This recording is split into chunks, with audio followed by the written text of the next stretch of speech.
세 번째 시험입니다. 여태까지의 시험의 내용을 정리해 보면 첫 번째 시험, 내가 최종 결제자다. 그래서 내가 인생의 최종 결제자로서 다 결정할 수 있고 내가 원하는 건 다 얻어낼 거야 라는 것이 첫 번째 시험이었다면 거기에 대해서 예수님은 아니다. 최종 결제자는 하나님이요. 그렇기 때문에 하나님의 말씀이 가장 중요하며 그 떡을 취한다 하여 내 인생이 바뀌지 않는다. 최종 결제자인 하나님과 함께 있어야만 우리 인생이 바르게 간다라는 구원자의 면모를 보이셨죠. 두 번째 시험, 뛰어내려봐 구해주나 보게. 하나님 내 편이 아닌 거 아니야? 라고 하면서 의심하면서 선악과를 먹은 게 아담과 하와였다면 예수님께서는 단박에 말씀하시죠. 시험치 말라. 그거를 시험해서 알아본다라고 하나님이 증명되는 것이 아니라 하나님은 이미 우리 편이다. 그래서 우리가 마주하는 모든 여건, 모든 것은 이미 하나님이 우리 편으로서 우리를 위하여 주시는 것인데 감히 그것을 시험치 말라. 그것이 지난주까지의 첫 번째, 두 번째 시험이었습니다. 그리고 오늘 세 번째 시험인데 사탄이 얘기하죠.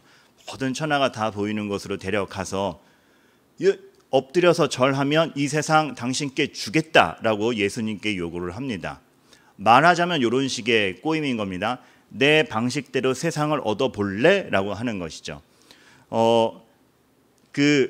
예수님에 대한 이야기는 서양에서는 문학으로도 읽히기 때문에 연극으로 극화된 게 많아요. 그런데 연극으로 극화된 거를 한번 본 적이 있는데 이제 연극으로 극화되다 보면 없던 대사들이 이렇게 상상돼서 끼워 넣죠. 근데 사탄이 예수님께 너 나한테 절을 하면은 이 세상 다 줄게 라고 하니까 예수님이 속으로 생각하는 게 연극에서 딱 나오는 걸 봤어요. 근데 뭐라고 하냐면 지금 내가 사탄에게 빼앗긴 세상을 되찾으러 왔는데 굳이 십자가를 지고 고난의 길을 안 겪어도 지금 절하면 다시 되돌려준다는데 요 방식대로 할까? 라는 마음의 갈등을 표현한 적이 있어요. 근데 그것도 말이 안 되는 건데 말하자면 사탄은 꼬이는 겁니다. 내 방식대로 세상을 얻어볼래? 큰 착각이죠. 세상이 자기 것도 아니거니와 사탄의 방식대로 할 수 없다라는 것. 본인이 그런 요구를 할 자격도 없음에도 요구를 하는 사탄. 그런데 얼핏 보면은 그럴 수도 있겠다라고 생각하는 게 우리. 이렇게 되는 겁니다. 진짜 지금 뭐 이렇게 깔끔하게 인사 한번 하고 돌려받으면 깔끔하게 정리잖아. 뭐 예수님이 고난의 길을 안 가도 되고 원래 목적은 이루는 거 아니야. 네, 여러분 여기서 우리가 첫 번째 생각할 게 있습니다. 정당화하기 시작하면 논리적으로 딱딱 들어맞는 게 죄입니다. 하나님의 방식이 아닌데 정당화하기 시작하면 그래도 되겠네. 되겠네. 돼. 하는 게 죄입니다. 죄가 얼마나 교묘하냐 하면 논리적인 하자가 없을 때가 굉장히 많습니다. 정당화하기 시작하면 그렇게 하는 게 나한테도 낫겠네. 에이 그래도 되네 라고 생각하게 되는 게 죄라는 것. 거기서 우리가 굉장히 경계심을 가져야 되는 것이죠. 죄는 그만큼 교묘합니다. 지난주에도 봤듯이 사탄이 예수님을 시험하는데 성경 말씀을 근거로 얘기하면서 꼬이지 않습니까? 그만큼 오용되기 시작하면은 한없이 오용될 수 있는 것이 바로 죄로 인한 행동이라는 것 우리가 알아야 되는 것입니다. 그러니까 참 우리가 얼마나 하나님과 함께 있고 내가 오늘 하나님의 말씀을 제대로 이해하고 있느냐에 대해서 하루하루 일용할 양식을 진리의 말씀을 구해야 되겠습니까? 그래서 오늘 주제를 좀 정리를 해보면 하나님이 아니라고 한 것에서 선한 것을 찾으려는 우리의 고집 이거를 버려야 되는 겁니다. 하나님이 아니라고 했는데 아담과 하와는 내가 더 선악을 분별하고 지혜로워질래 라고 하면서 딱 먹었죠. 하나님이 아니라고 한 것에서 자기 방식대로 선한 것을 찾으려고 하는 우리 고집 그리고 사탄의 그러한 꾀 여기서 예수님은 넘어가지 아니하셨고 그 실패를 뒤집어 놓으신 겁니다. 제가 지난번에 너무 이렇게 쑥 설명하고 지나가서 충분치 못했던 게 있었는데 그 사울의 패위가 바로 이러한 것의 근거가 됩니다. 아말렉과 사울과의 전쟁이 있었죠. 사울이 왕이 되고 아말렉과 전쟁을 하는데 두 가지 실수를 합니다. 제사장이 아닌 본인이 제사를 집례했다는 거 하나. 그리고 하나님께서 아말렉 족속에 그 어떤 것도 남기지 말라라고 했는데 좋은 양, 소 이렇게 남겨서 취한 것. 그리고 나중에 사무엘이 와서 묻죠. 너 하나님이 다 없애버리라는데 왜 취하였느냐. 핑계는 좋습니다. 이 좋은 것으로 하나님께 예배하기 위하여. 딱 나오죠. 하나님이 아니라고 한 것에서 지 나름대로 선한 것을 찾으려는 우리의 고집, 사울의 아주 결정적인 패위 근거였고, 우리의 죄가 감히 내 정당화에서 하나님이 아니라고 한 것을 괜찮아라고 여기는지, 그것이 단지 생각의 차이가 아니라 하나님을 부정하는 것입니다. 근데 여기서 더 그 위중함이 얼마나 대단한지 보자면, 하나님은 왜 아말렉을 그토록 진멸하라 하셨을까요? 라고 묻는다면, 출애굽했을 때, 출애굽하자마자, 이 출애굽이라는 건 사실 굉장한 사건 아닙니까? 하나님 나라의 백성의 교회의 탄생과 시작과 전진을 알리는 사건이 출애굽입니다. 그래서 그 전진을 그 어떤 것도 막았을 수 없었습니다. 그런데 그 출애굽한 무기 하나 없이 그저 생필품도 다 갖추지 못한 사람들이 지나가는데, 그러한 민간인들을 약탈하고 건드리고 전쟁을 걸어온 악독한 유목민, 누굽니까? 아말렉입니다. 아말렉은 성경 내내 등장할 때 한 번도 선한 모습을 취한 적이 없습니다. 게다가 교회의 탄생의 순간에, 하나님의 백성의 자유로움의 순간에 그것을 방해한 이 영적인 위중한 해침의 의미가 있어서, 그 아말렉의 악독함에 대해서 하나님이 진노하셨고 아말렉을 절대 내버려 두지 말라라고 했던 행간이 있습니다. 그래서 이스라엘의 역사에 아말렉은 항상 그런 영적인 의미로나 실질적으로나 가만히 내버려 둬서는 안 되는, 하나님이 악으로 규정했던 민족 중에 하나입니다. 그리고 또 사울과의 전쟁이 벌어졌을 때 제발 얘네들을 심판의 의미로 저지해야 된다라고 하나님이 분명한 명령을 주셨건만, 거기서 좋은 것을 남겨서 취하는 하나님이 아니라고 한 것에서 선한 것을 찾으려는 우리의 고집이 이런 데서 보이는 거죠. 오늘의 시험의 내용과도 너무나 면밀하며, 아담과 하와가 처음 저질렀던 실수와, 그러니까 죄라는 것이 얼마나 한 가지 원리로 다른 모양으로 계속 반복되는지, 우리라고 안 그렇겠습니까? 우리도 흔히 괜찮아요, 그렇게 해요 라고 말하는 여러 가지 것 중에서 하나님의 방식이 아닌데 취하는 것이 분명히 있을 줄로 생각을 합니다. 그게 굉장히 일상적입니다. 그렇기 때문에 오늘의 말씀은 우리가 참 진중하게 받아들여야 되는 원리적으로 그런 것이죠. 여기서 보너스 하나 말씀을 드리자면, 그래서 재평가되는 인물이 한 명 있습니다. 저는 오늘 말씀 읽고 이 인물이 재평가됐어요. 누구냐면 에스더에 나오는 모르드게. 모르드게가 왜 재평가됐을까요? 사실 저는 에스더 읽을 때마다 짜증이 나는 게 모르드게 때문에, 아니 하만이 그래도 고위급 관리이고 지나가면 우상숭배라는 것도 아니었잖아요. 예의를 갖춰서 인사하면 되지, 그거 뻗ing기다가 그냥 그 큰일이 벌어지지 않습니까? 물론 그로 인해서 악인이 처벌받고 이스라엘 민족이 올라가는 결과는 얻었지만, 그 시작점은 모르드게 그 괜한 고집 자존심 피워가지고 왜 인사 안 해가지고 열받게 해가지고 그런 일을 만들어라고 생각했는데, 오늘 말씀 읽으면서 갑자기 이 단어가 딱 들어오는 겁니다. 아각사람. 아각사람이 뭐게요? 아각사람, 아말렉 민족이란 뜻입니다. 모르드게가 하만을 보면서 뻗띵겼던 거는 괜한 자존심 싸움이 아니라 적어도 모르드게에는 신앙적 판단이 있었던 것입니다. 그렇게 악독했던, 교회의 탄생을 방해했던 그 민족의 자손, 하나님이 이 민족을 경계하라고 했는데 나는 이 사람 앞에서 어떻게 처신할 건가? 물론 그렇다고 제가 이제 그거는 더 살펴봐야 돼요. 그렇다고 끝까지 뻗띵기고 이렇게 자존심 싸움한 거 자체가 정당화될 수 있을지 모르겠지만, 적어도 모르드게의 갈등은 이해가 되는 거죠. 하나님 사람으로서 갈등한 거구나.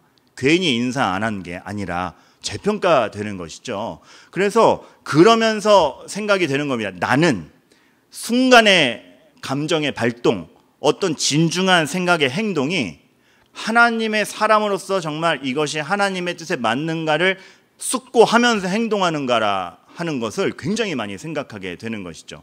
오늘의 주제는 그래서 이것입니다.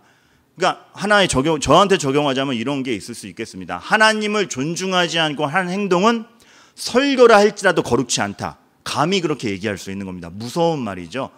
하나님을 존중하지 않고 하나님과 분리된 채 설교라는 행위가 무슨 의미가 있겠습니까? 모양만 취한 것인지. 순종이 제사보다 낫다라는 말이 왜 나오겠습니까? 지금 당신이 하나님을 어떻게 대하고 있고 하나님과 함께 있고 하나님을 진심으로 존중하고 있느냐, 그래서 설교를 해도 하고 그래서 이 행동을 해도 하는 것이냐? 안 한다면 왜 안 하는 것인데 그게 단순한 네 이득과 자존심이 아니라 하나님 때문이냐? 이것을 굉장히 묻고 있는 것입니다. 그렇게 되면 오늘 말씀에 좀 적용적 차원의 이해를 위해서 하나 더 예를 들자면 그러고 나니까 이 사건이 또 마음에 들어오는 겁니다. 아나니아와 삽비라. 아나니아와 삽비라 사도행전 5장에 나오는데 읽을 때마다 너무했다 싶죠. 왜냐하면 헌금을 냈어요. 근데 안 낸 것도 아니고 그래도 자기 재산 팔아서 냈고 좀 감췄어요. 그러면 에휴 감추고 그래. 알았어 이거라도 받아줄게. 할 수 있잖아요. 근데 숨겼지. 죽습니다.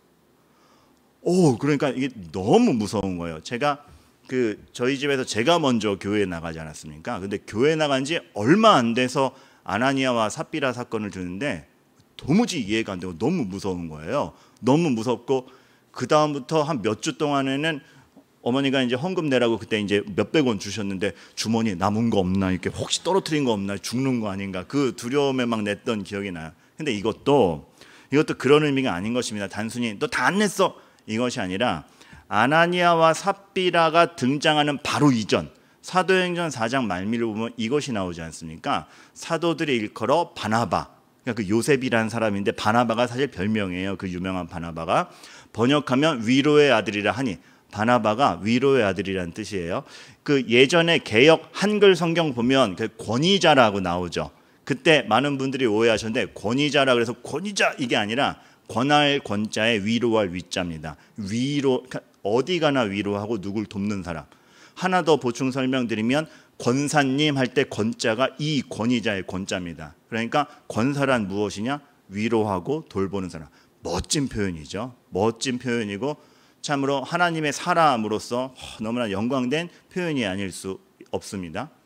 그렇게 바나바라는 사람이 등장해서 사람들을 위로하고 다니고 인정받기 시작합니다. 그런데 그 바나바가 무엇을 했다? 잘 살았던 것 같습니다. 바나바는 나중에도 보면 꽤 살았던 것 같아요. 언제나 후하고 누구를 돕는 걸 보면.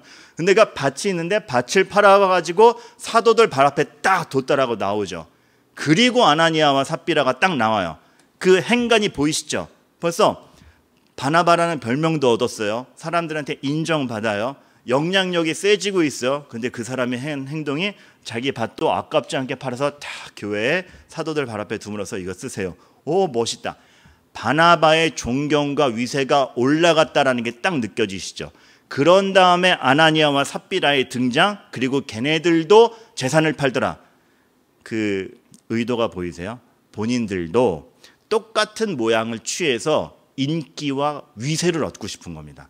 바나바의 목적은 그거 아니었죠. 그저 돕는 거였고 정말 초기 교회에 성령의 감동 가운데서 부족한 사람이 없고 더 뛰어난 사람도 없고 하나님이 나에게 맡기신 것이 나눠 갖자. 그 순수한 의도였는데 믿음 없는 아나니아와 삽비라가 볼 때는 저거 저렇게 하니까 영향력 생기더라. 우리도 그렇게 하자였던 것이죠. 그래서 전 재산을 팔은 척하고 내놓은 겁니다. 우와 전 재산을 팔았대 라고 얘기를 들으려고. 근데 진짜 그러려니 너무 아까운 거죠. 그래서 일부를 감춘 겁니다. 그 베드로가 지적하는 게 감췄다가 아니에요. 그 얘기를 하잖아요. 아니 어차피 니네 재산인데 이만큼을 내든 이만큼을 내든 니네 자유인데 왜 그랬느냐. 왜 하나님을 우습게 보고 하나님 앞에 이따위로 행동하느냐가 초점입니다. 아나니아와 삽비라의 행동은 어떤 뭐 재산을 숨겼다라는 차원이 아니라 지금 교회의 탄생 시점 아닙니까? 예수 그리스도가 승천하시고 오순절 성령 간임 사건 뒤에 교회가 탄생하며 하나님 나라가 확장되어 가고 있는 순간에 하나님의 나라에 하나님의 목적을 두고 하나님의 방식으로 사랑과 긍휼과 오직 십자가의 도로만 교회가 서 나아가고 있는데 그 하나님을 전혀 안중에도 없고 본인들의 욕심과 인정받고자 하는 위세만 있는 아나니아와 삽비라가 자신의 왕국, 자신의 영향력을 세우기 위해 자신의 목적으로 자신의 방식으로 돈을 들고 와서 오용하는 그 모습. 교회의 탄생의 시점에서 하나님의 시점에서는 아말렉만큼이나 허용될 수 없었던 일이었던 것입니다. 그리고 사실은 기회도 있었습니다. 이것이 전부냐. 사실은 정직하게 고할 순간도 있었는데 끝까지 고하지 않지요. 나중에 사도행전을 강해할 기회가 있을 때 더 상세히 설명드리겠습니다. 근데 우리의 심정과 생각도 항상 이러한 것을 들으면서 그래도 너무한 거 아니야 라는 생각이 드는데, 우리는 항상 우리 시점에서 너무한 것만 생각하죠. 하나님의 시점에서 하나님의 영광이 훼손되고 하나님의 나라가 훼손되고 그러한 죄악이 끼어들어갔을 때 얼마나 더 무시무시한 것들이 퍼지는지는 생각 안 하고 우리 시점에서 너무하다만 생각하는데, 이거 역시도 우리의 영적인 판단이 어디로 가고 있느냐를 보여주는 것 중에 하나인 것입니다. 그래서 이렇게 여러 가지를 보면 하나님과 분리되어 세상을 목적으로 하는 행동들에 대해서 그것이 아담과 하와의 실수였고 죄의 근원 중 하나였고 우리가 결코 놓쳐서는 안 되는 것이다 라고 얘기를 하는 것입니다. 그리고 오늘 시험이 그거였죠. 사단이 이르되 만일 내게 엎드려 경배하면 이 모든 것을 내게 주리라. 줄게. 얻고 싶은 거 줄게. 내게 엎드려 경배하면 내 방식으로 해보자. 간단히 끝낼 수 있어. 다 줄게. 벌써 그 하나님이 예수 그리스도를 통해서 하시려는 일은 구원과 영혼의 소생과 하나님 나라인데 온 천하의 영광을 보여준다고 하지 않습니까? 보여주는 것 자체가 관점이 다르고 사단은 굉장히 잘못된 것을 제시하고 있습니다. 아까 초두에 언급했듯이 왜 고난의 길을 가는 미련한 방식으로 하려고 그래? 이렇게 편한 방식이 있는데 아닌 것이죠.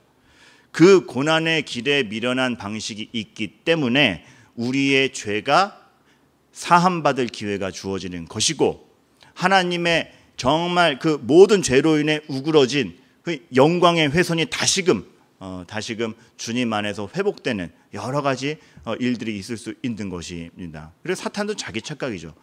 사탄은 진짜 한심한 게 뭐냐면 그렇게 제시하면서 지가 그럴 수 있을 줄 알아요. 세상이 자기 게 아니잖아요. 절 한들 세상을 줄 수 없는 게 사탄입니다. 그런데 줄 수 있는 것처럼 얘기합니다. 여러분, 뭘 하면 내가 이것까지만 얻으면 풀리리라 생각하는 게 굉장히 많죠. 아니라는 겁니다. 풀리면 좋아요. 그러나 그것이 우리 인생을 책임지지 않는 것들, 세상의 모든 요소들이 쓸데없다가 아니라 굉장히 많은 착각을 우리에게 가져다 줍니다. 이것까지만 풀리면 나아지겠지. 이것만 되면 되겠지. 근데 여러분 해보시면 알겠지만 이것까지만 되면 다음 게 나타나고 이것까지만 되면 다음 게 나타나고 요게 풀리면 다 해결될 줄 알았는데 아니고 오히려 그걸로 인해서 더 큰 갈등이 생기고, 그 착각 속에서 우리가 진짜 중요시 여겨야 될 것이 무엇인가라고 했을 때 하나님을 소외시키지 않는 거. 우리 입장에서는 정말 하나님과 하나 되는 거, 하나님의 방식이 이 세상에서 무엇인가를 끊임없이 고찰하는 거, 하나님과 떨어지지 않는 것이 너무나 큰 숙제인 것입니다. 그 세계 제2차 대전이 서양사에서 충격적으로 다가오는 것 중에 하나가 이런 생각을 했던 것이죠. 인류가 너무 무식하다. 모두가 동등한 교육의 기회를 받고 우리의 기술이 발전하고 더 나은 것들이 사람들의 불편을 해소시키면은 유토피아가 탄생할 것이다. 그게 18세기에 어떤 모든 신문과 언론과 사람들의 욕구였고, 그래서 이제 계몽주의 이후에 그렇게 학교가 많이 세워지고 교육열이 높아지고 많은 과학기술이 발전했습니다. 좋아요. 그 혜택으로 교회도 신학을 공부하는 방법을 터득했고 유수한 신학자들을 많이 만들어냈으니까. 근데 문제는 하나님을 빼고 그렇게 했다는 것입니다. 하나님을 빼고 사람이 스스로 똑똑해지면 유토피아를 만들 수 있어 라는 자기 착각. 그러나 그러한 사조로 200년을 보낸 뒤에 만들어진 게 뭐냐라고 했을 때 그 모든 사람의 열심과 사람의 지식과 기술이 합쳐져서 1, 2차 세계대전을 연달아 만들었다는 거. 공황 상태에 빠지는 거죠. 왜 그 철학적으로도 2차 세계대전 이후에 허무주의가 나왔냐면 인간 뭐 없네 라는 거를, 그때라도 하나님께 돌아가면 될 것을 돌아갈 길을 못 찾은 사람들이 이제 허무주의니 무슨 주의니 염세주의니 나온 것이죠. 인간의 지나친 자기 확신도 세상이 허무하다는 거 다 잘못된 겁니다. 자기 착각에서 벗어나지 못하고 자기 확신에서 무너진 사람들이 만들어내는 것들, 거기서 우리의 제시점은 다르죠. 그것이 아니라 하나님께 소망이 있고 우리가 얼마나 하나님께 매달려 있는 것이 중요하다. 다른 기준을 가지고 있는 것입니다. 예수님이 왜 인사하고 끝내지 고난의 길을 가야 하는가? 그 고난의 길이, 그 미련한 방식이 모두를 살리는 길이었기 때문에 그렇습니다. 그만큼이나 우리는 많이 망가져 있었고, 그만큼이나 예수님이 우리의 인생을 걸으시고 우리를 대표하여 모든 것을 해내시고 십자가에서 핏값을 흘리셔야만 해결될 수 있는 위중하고 심각한 길이었으며, 하나님이 그만큼 정성을 쏟으시면서 우리를 이렇게 회복시켜가는, 제가 지난주에 표현하지 않았습니까? 그 찌그러진 것을 펴나가시는 작업, 아니 피는 정도가 아니고 완전히 새 것으로 바꾸시는 그 것들. 사실 우리의 죄라는 게 위중한데, 위중하면 우리가 잘 실감을 못해요. 예를 들어서 죄의 위중함이라는 건 단순하게 이렇게 좀 표현될 수 있겠습니다. 제가 만약에 이렇게 막 주먹질을 하다가 실수로 이경돈 목사님 얼굴을 딱 때렸어요. 그럼 어떻게 해야 됩니까? 미안하다 하고 끝내거나 한 대 맞아주면 돼요. 그죠?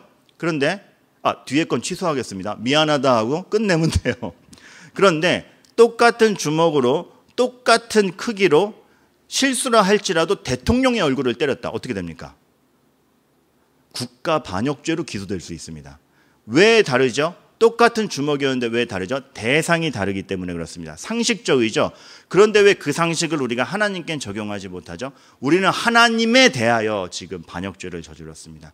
하나님에 대하여 지금 하나님을 사소하게 여기고 비웃고 하나님을 제치고 내 마음대로 하려는 얼마나 큰 모독이요, 하나님에 대한 훼손이요, 게다가 하나님으로 말미암아 우리가 생명을 얻었는데 그 스스로 생명줄을 끊어버린 우리의 상태, 사실 얼마나 위중하고 심각한 상태입니까? 근데 그 위중함을 우리가 몰라요. 그 위중함을 모른 채 사실은 하나님께 붙어있고 하나님과 함께 있는 것이 무엇보다 중요한 일이고, 그리고 또 사실 하나님께서는 그 위중함을 해결하기 위하여 그 예수 그리스도께서 그 지진한 고난의 길을 겪게 하셨고 또 정성을 쏟으셔서 이 역사를 운영하고 계신데, 사탄이 감히 얘기하는 겁니다. 인사하고 끝내. 그럴 자격도 없는 존재가. 근데 우리는 거기서 넘어간다는 겁니다.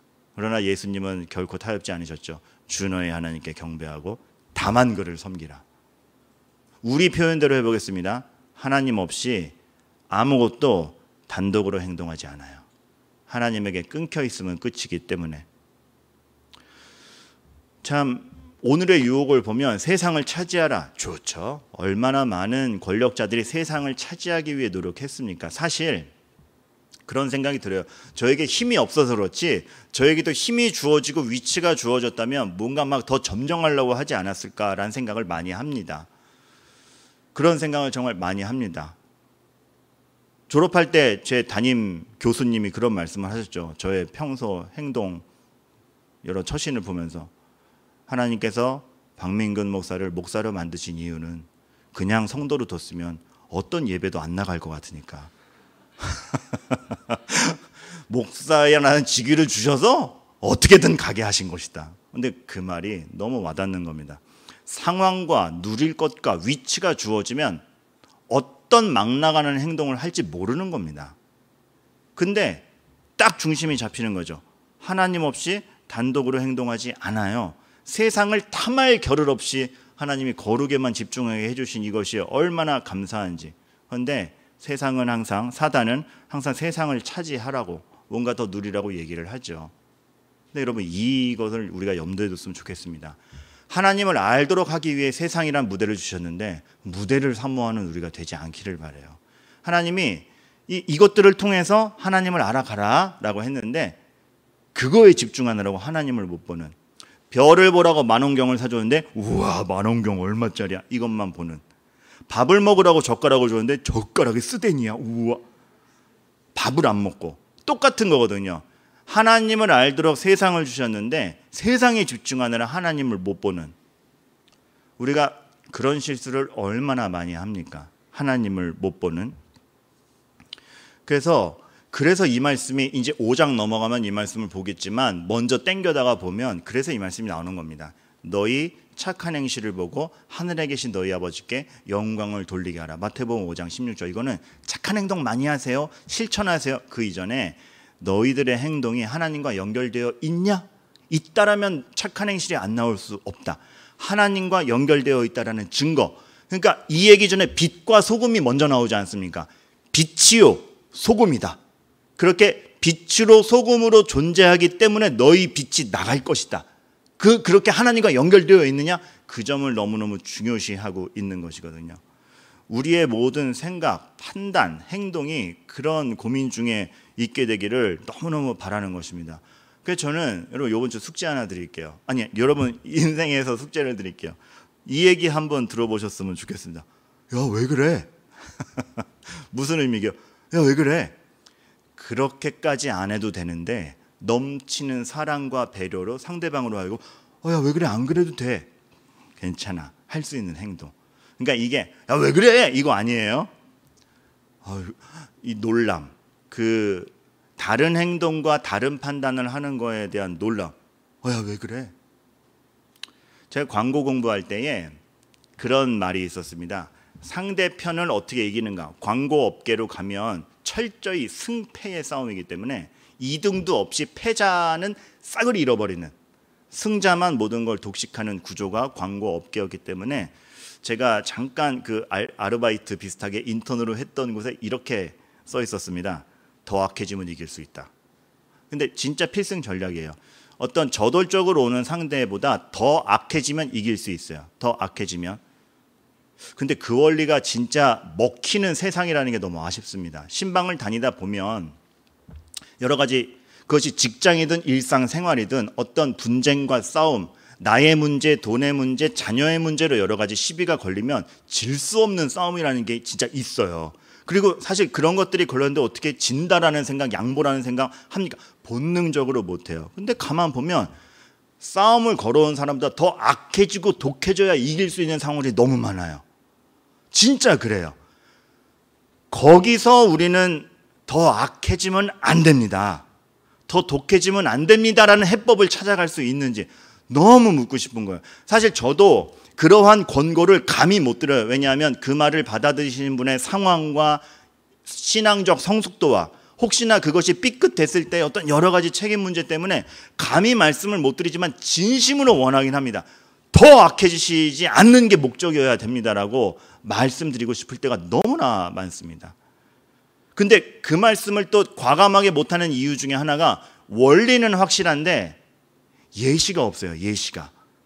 그 말은 뒤집어 얘기하면 우리도 그냥 그런 대로 살고 있는 겁니다. 그러니까 세상에 그렇게 안 하면 안 돼 라는 자기 정당화로 어려울 겁니다. 그러나 적어도 우리가 지금부터 이거를 안 고민해 가면, 다른 존재로서 안 고민해 가고 안 실행해 가면 우리 자녀들 세대도 똑같은, 성경은 원리로만 나와 있고 삶의 토대에서는 어떤 빛의 영향력을 행사할 수 없는 토대를 물려주는 게 아닌가, 그런 생각을 해보게 되죠. 여러분, 그래서 한번 제시해 드리는 겁니다. 야, 왜 그래? 아니, 그렇게까지 안 해도 돼. 나에겐 선명한 이유가 있어. 하나님의 원리라는 건 세상의 흐름대로 가지 않는 이것이야 라고 할 수 있는 그것이 우리에게 있기를 바라는 것이죠. 오늘 정말 사단의 제시 앞에 이거 가지면 영광 누릴 수 있어, 내 방식대로 차지해봐라는 사단의 유혹 앞에 하나님 없이 어떠한 단독 행동도 하지 않아, 그리고 나의 목적은 세상을 차지하기 위함이 아니야 라고 준너의 하나님만 경배하라 라고 답하시는 예수님의 답을 마음속에 진중히 지내시기를 바라겠습니다. 그래서 그 죄의 결과가 극복되어서 그 예수 그리스도로 말미암아 지금 우리 성도의 삶이 펼쳐진 것인데 우리는 어떻게 살아야 할 것인가?